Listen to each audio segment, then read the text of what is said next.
When my daughter-in-law told me to leave, I smiled instead of crying. I still remember the way my lips curved upward, even though my chest felt tight. It was not a real smile. It was the kind of smile you wear when your heart is not ready to break in front of someone. I did not want her to see the pain. I did not want to give her the satisfaction of knowing how deeply her words had landed. I stood there in the kitchen, holding a dish towel that was still warm from drying plates. The house smelled like soap and leftover lunch. Everything felt normal. And yet, nothing was. She stood across from me, calm and collected. Her voice was soft, almost kind. That made it worse. "I think it's best if you find somewhere else to stay," she said. No anger. No shouting. No sharp words. Just a sentence. Simple. Clean. Final. I nodded slowly, like I understood. Like my heart had not just dropped into a quiet place it might never climb out of again. "All right," I said. My voice surprised even me. It did not shake. She looked relieved. Not happy. Just relieved. And in that moment, I understood something painful. She had already decided. This was not a conversation. It was a conclusion. I folded the towel carefully, placing it on the counter like I had done 1,000 times before. My hands moved out of habit, even though my mind felt far away. Then I turned and walked to my room. I did not slam the door. I did not sigh loudly. I did not cry. I closed the door gently behind me, as if I were a guest trying not to disturb the house. That was the day I learned something important. Heartbreak does not always come loudly. Sometimes it comes politely. Sometimes it comes wrapped in calm words and quiet smiles. Sometimes it comes from someone who once looked you in the eyes and called you Mom. I sat on the edge of my bed for a long time. The room felt smaller than it ever had before. The walls were still the same color. The old clock still ticked. My clothes were still folded neatly in the cupboard. But suddenly, none of it felt like it belonged to me anymore. I listened for sounds from the house. Footsteps. Voices. Anything. There was nothing. That silence was louder than any argument could have been. I pressed my hands together and tried to breathe slowly. In and out. Like I had taught myself to do years ago when life became too heavy. I told myself not to cry yet. There would be time for that later. Instead, my mind traveled backward. To the beginning. To the life I had built long before she ever entered it. Because no story like this begins in the moment it breaks. I became a mother young. Not too young, but young enough to grow up alongside my child. When my husband passed away, the world became very quiet, very fast. Suddenly, every decision rested on my shoulders. Every worry. Every hope. It was just my son and me. We learned how to survive together. We learned how to stretch meals. How to laugh at small things. How to sit side by side without needing many words. Our home was never fancy, but it was warm. I cooked simple meals. Rice. Soup. Bread. The kind of food that fills your stomach and your heart. At night, I would sit near his bed until he fell asleep. Sometimes I stayed longer than necessary, just to hear his breathing, just to remind myself that I was not alone. When he grew older, he became my pride. Not because he was perfect, but because he was kind. He listened when people spoke. He helped without being asked. He carried groceries for neighbors and fixed things around the house.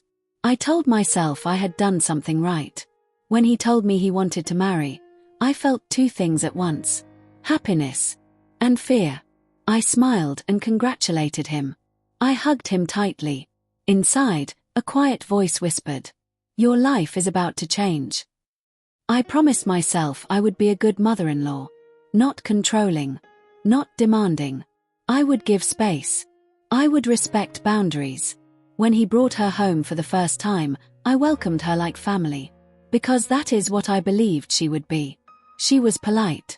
Soft-spoken. She smiled often, but not too widely. I cooked her favorite dishes.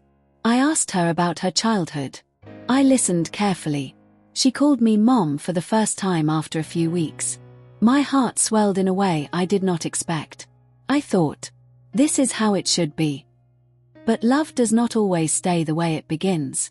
Slowly, without warning, something shifted. At first, it was so small I almost missed it. A look. A pause. A gentle correction spoken with a smile. "Mom, he doesn't like his tea that strong anymore." "Oh, we don't usually eat this late now." I told myself these were nothing. Just changes. Just adjustments. I stepped back where I could. I stayed quiet when needed. Still, the space between us grew. Not openly. Quietly. And by the time she told me to leave, I already felt like I had been gone for a long time. That night, as I lay on my bed staring at the ceiling, I realized something painful. You can give your whole life to a family, and still end up feeling like an outsider in your own home. Tears finally came then. Not loud. Not desperate. They slid down the sides of my face and disappeared into the pillow. I did not wipe them away. I let them fall. Because sometimes, crying quietly is the only way to stay strong. After that night, I did not sleep much. I lay awake listening to the soft sounds of the house. The hum of the refrigerator. The ticking clock in the hallway. These sounds had always comforted me. They reminded me that life was moving, even when I felt tired. But that night, they felt distant. Like sounds coming from someone else's home. In the morning, I woke up early out of habit. I always did. I went to the kitchen and started preparing breakfast, just like I had for years. Tea on the stove. Bread in the pan. My hands moved without thought. This routine had carried me through many hard seasons. But as I stood there, stirring the tea, I realized something. I was no longer sure who I was cooking for. When my son came into the kitchen, he looked surprised to see me awake so early. He smiled, but his smile felt careful. "Good morning, Mom," he said. "Good morning," I replied. There was a pause after that. A small one. But noticeable. He poured himself tea and sat at the table, scrolling through his phone. We sat together, but we were not together. I wanted to ask him if he knew what his wife had said to me. I wanted to ask him if he agreed. But the words stayed in my chest. Some questions feel too heavy to speak out loud. Before marriage, my son and I used to talk easily. About his day. About his plans. About nothing at all. After marriage, those conversations slowly faded. Not because he stopped caring, but because his attention was now divided. I understood that. Or at least, I tried to. I reminded myself that this was natural. That children grow up. That they form their own families. Still, understanding something does not stop it from hurting. When they first moved into the house after marriage, I was hopeful. I believed we could live together peacefully. I made space for them. I gave them privacy. I stayed out of their room. I knocked before entering. I avoided giving advice unless asked. I told myself, this is not your home alone anymore. Learn to share it. At first, things seemed fine. We ate together most evenings. We talked about work and daily life. She was polite, always. Never raised her voice. Never openly disrespectful. That made it hard to understand what felt wrong. Because nothing was obviously wrong. Slowly, the house changed. The kitchen shelves were rearranged. My spices were moved to a lower cabinet. The living room furniture shifted slightly. Photos were replaced. Not all at once. One thing at a time. Each change was small enough to seem harmless. But together, they told a story. A story of someone making a place their own. I did not complain. I told myself this was normal. But sometimes, when I couldn't find a pot or a plate, I felt like a stranger in my own space. She began correcting me more often. Not harshly. Never harshly. "Mom, the doctor says we should avoid too much salt." "Mom, he's trying to eat healthier now." I nodded. I adjusted. I stopped cooking certain meals. I cooked smaller portions. I watched carefully, afraid of making mistakes. I did not want to be a burden. I did not want to be that mother-in-law. So I stayed quiet. My son noticed the changes, I think. But he did not question them. He was busy.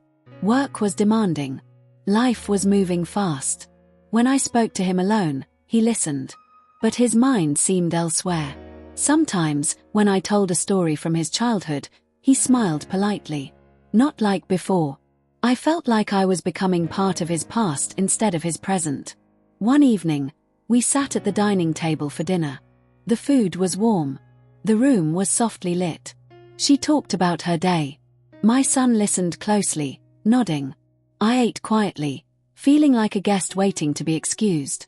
At one point, I tried to join the conversation. She smiled at me, then turned back to my son. The conversation continued without me. That was when I understood something painful. You can be in the room and still be invisible. At night, I would sit alone in my room, listening to their laughter from the living room. It was not loud, just light and relaxed. That laughter used to include me. Now, it passed by my door without stopping. I pressed my pillow close and reminded myself not to feel jealous. This was his life now. But feelings do not always listen to reason. There were days when she was kind. She asked if I needed anything. She offered me tea. Those moments confused me. They made me question myself. Maybe I'm imagining things, I thought. Maybe I'm too sensitive. I tried harder. I cleaned more. I spoke less. I smiled even when my heart felt tired. I remember one afternoon clearly. I was folding laundry in the living room. She came in and sat down across from me. "You don't have to do so much," she said. Her voice was gentle. I smiled. "It keeps me busy," I replied. She nodded, then said something that stayed with me. "Sometimes too much care can feel like pressure." She did not look at me when she said it. I nodded again. That was the moment I began to shrink myself. I stopped offering help. I stayed in my room more often. I told myself this was respect. But slowly, it became loneliness. The house felt larger, colder. And yet, everything still looked fine from the outside. No shouting. No conflict. Just quiet distance growing like a wall no one spoke about. By the time she asked me to leave, the ground had already shifted beneath my feet. I had been standing on uncertainty for a long time. And when the final words came, they did not surprise me. They only confirmed what my heart already knew. The hardest part was not what she said. It was what she did not say. Days passed without anything openly wrong, yet everything felt heavy. The air in the house seemed thicker, like it was holding secrets. I woke up every morning unsure of my place. Not just in the house, but in my son's life. Sometimes I stood in the doorway of the living room, listening to them talk. Their voices were low and close. Not secretive, but private. When I entered, the conversation often stopped. Not suddenly, just gently, as if it had naturally reached its end. I told myself not to read too much into it. But the heart notices patterns even when the mind tries to ignore them. She began speaking to my son in a way that felt careful when I was around. Her words were kind, but her tone changed. "Mom worries too much," she would say softly. "She still treats you like a child." She never looked at me when she said these things. She said them as if they were facts. My son would smile, uncomfortable. He did not correct her. But he did not argue either. That silence felt like agreement. I started noticing how she positioned herself between us. At the table, she sat closer to him. In conversations, she answered questions meant for him. If I asked him about his day, she replied first. "He was very tired," she would say. "He didn't sleep well." I nodded and stepped back. Little by little, I stopped asking. One afternoon, my son came home late from work. I had saved dinner for him. I warmed it and placed it on the table. She watched from the doorway. "He already ate," she said calmly. "We ordered food earlier." I felt embarrassed, like someone who had overstepped without knowing. "Oh," I said quietly. "I didn't know." She smiled politely. From that day on, I stopped saving meals. I began to feel like a shadow. Present, but not fully seen. When relatives called, she answered first. When decisions were made, they happened without me. Even small things. The television channel. The weekend plans. I told myself this was normal, that I should not expect to be included in everything. But exclusion feels different from independence. Exclusion feels cold. There were moments when I tried to speak. Once, while we were washing dishes together, I said softly, "I feel like I'm in the way sometimes." She paused, then smiled. "No, Mom. You're just sensitive," she said gently. "Everything is fine." Her words were calm, reasonable. They made me doubt myself. Maybe I was imagining the distance. Maybe this was all in my head. That doubt hurt almost as much as the silence. My son started calling me less, even when we were in the same house. Instead of asking me things directly, he would message her from another room. I could hear his phone buzz. He laughed more with her. He spoke more freely with her. With me, he became careful, as if he was afraid of saying the wrong thing. One evening, I overheard them talking in their room. The door was not fully closed. "She depends on you too much," she said quietly. "It's not healthy." I stood still in the hallway, holding a folded blanket. I did not mean to listen. But once I heard my name, I could not move. "She needs to learn to let go," she continued. "You're married now." There was a pause. Then my son said, "I know." That word stayed with me. I know. Not "I disagree." Not "I'll talk to her." Just, "I know." I walked back to my room without making a sound. That night, I did not cry. I stared at the ceiling, wondering when I had become a problem instead of a mother. From that point on, the house felt different. She became more confident. I became quieter. I stopped sitting in the living room. I ate my meals earlier or later, alone. I avoided eye contact. I did not want to cause tension. But silence has a way of growing louder when left alone. One morning, she handed me a list. "These are things we need to change," she said calmly. It was simple. Less cooking. Less involvement. More space. She framed it like a suggestion. Like advice. I nodded, my throat tight. "Of course," I said. Inside, something folded in on itself. My son watched these changes happen. He noticed, I think. But he did not intervene. Not because he was cruel, but because choosing sides felt impossible. I understood that. But understanding does not erase pain. The more I stepped back, the more she stepped forward. She planned holidays. She managed finances. She spoke for the family. I was slowly removed from the center of things. Not pushed. Just edged out. There were nights when I sat alone and wondered if love had an expiration date. If motherhood had a time limit. If once a son marries, a mother must quietly disappear. No one teaches you how to grieve someone who is still alive. No one prepares you for that kind of loss. I began questioning myself. Was I too attached? Too emotional? Too present? I replayed memories, searching for mistakes. The more I searched, the smaller I felt.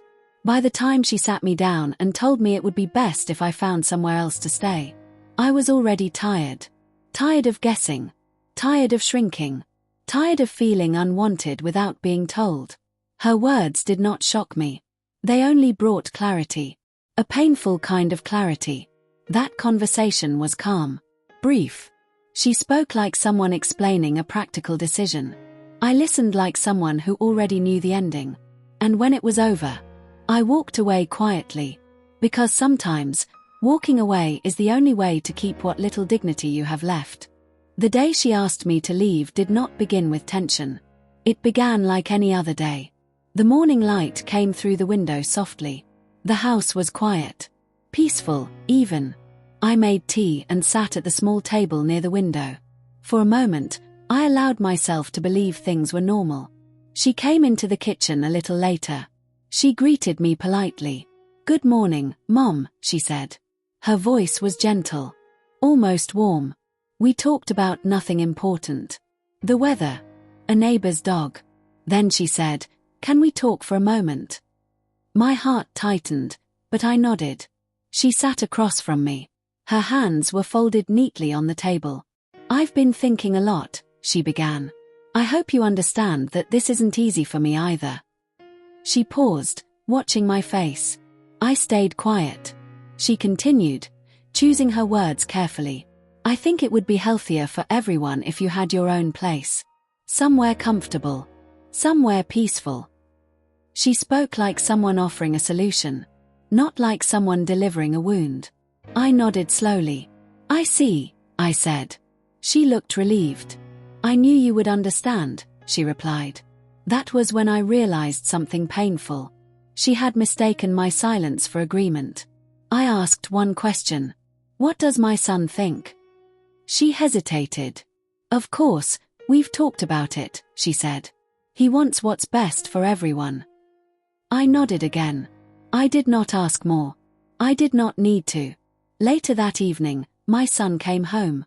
I waited until after dinner to speak. He sat on the edge of the bed while I stood by the window. Your wife spoke to me today, I said quietly. He looked down at his hands. Yes, he said. I took a deep breath. Do you want me to leave? He did not answer right away. That pause lasted only a few seconds. But it felt much longer. I don't want anyone to be uncomfortable, he finally said. That was his answer. Not yes. Not no.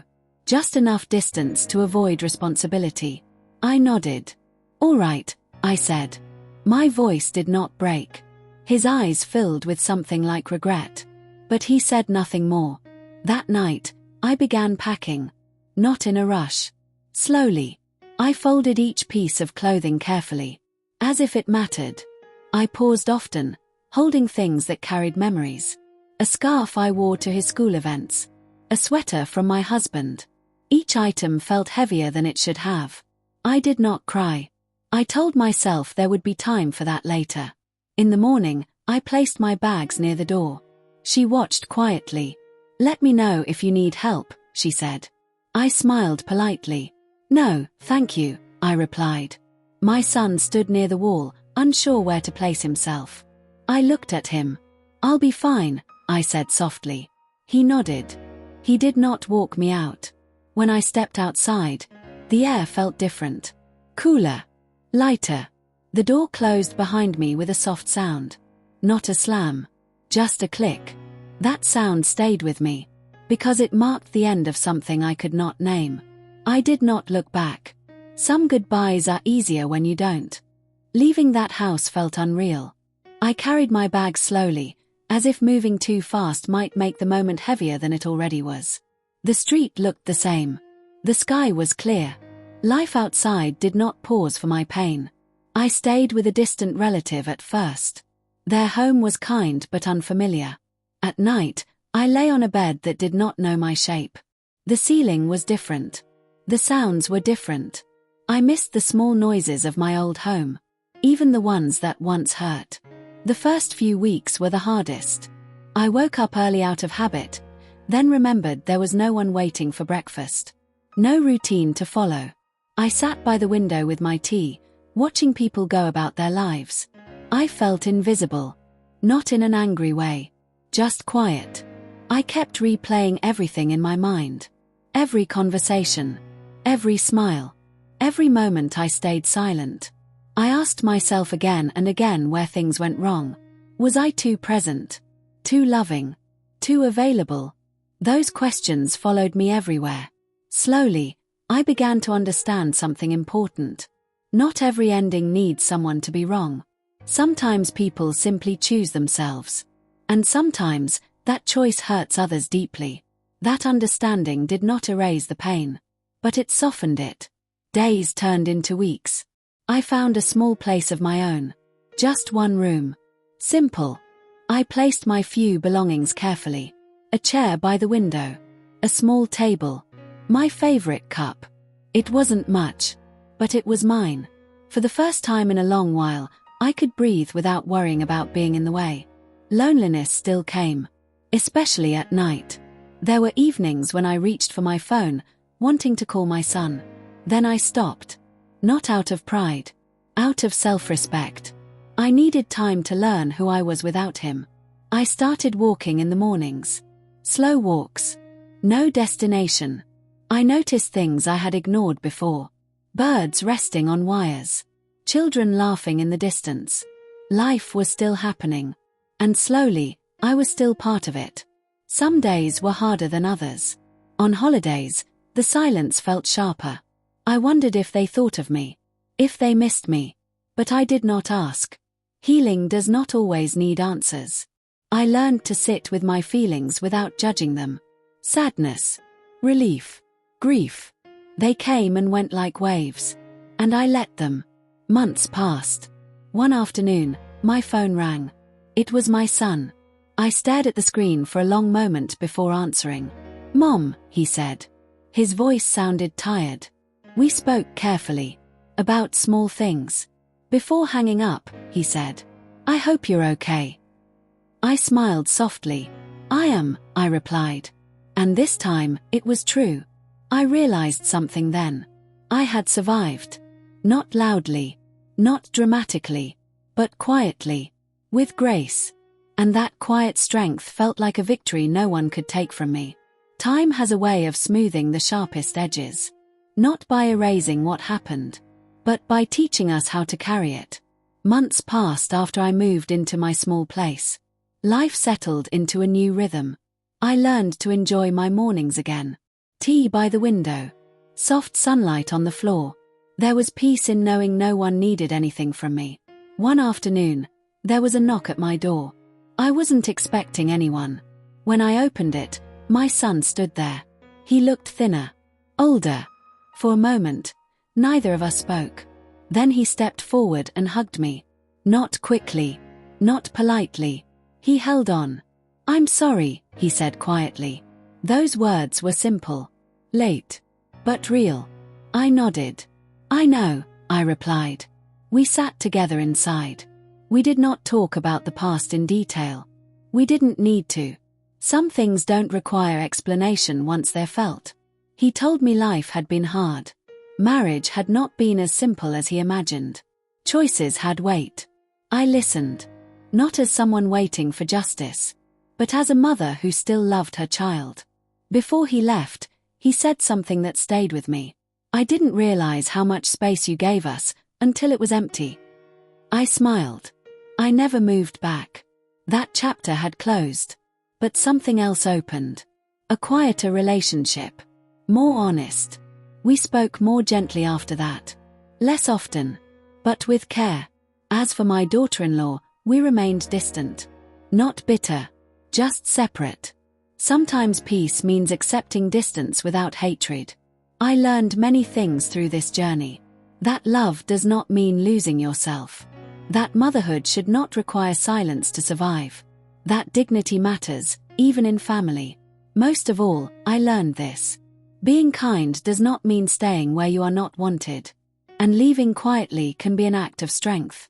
If you are listening to this and feel pushed aside, remember you still have value. Even when no one says it. Even when love feels conditional. Your heart matters. Your presence matters. And healing can begin the moment you choose yourself. I still think of that house sometimes. Not with anger. Not with regret. Just understanding. Some stories end softly. And that softness can still carry truth.